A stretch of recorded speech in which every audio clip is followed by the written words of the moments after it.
bäheting var.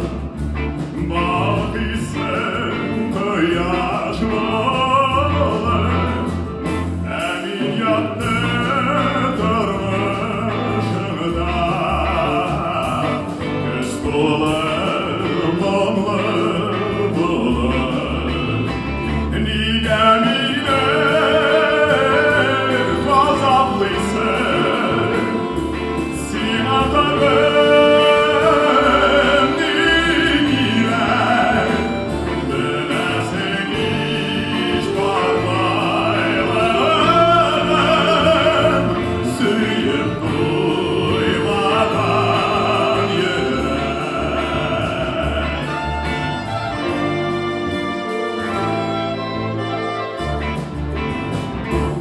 O yaşanırdım ağlasam, şanını sular lakin berkimde bularlar. Sızlanmaz minnem biter, nigemine gazaplıysa sinatarım nigiler. Bilesin iş parmağıyla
suyup duymadan yürek.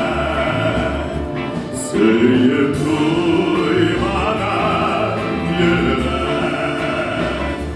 Suyup duymadan yürek. Татарстанның атказанган артисты Артур Исламов, җырның авторлары Ринат Харис һәм Ильяс Камал. Тинчурин театры оркестрының сәнгать җитәкчесе һәм баш дирижеры композитор Ильяс Камал.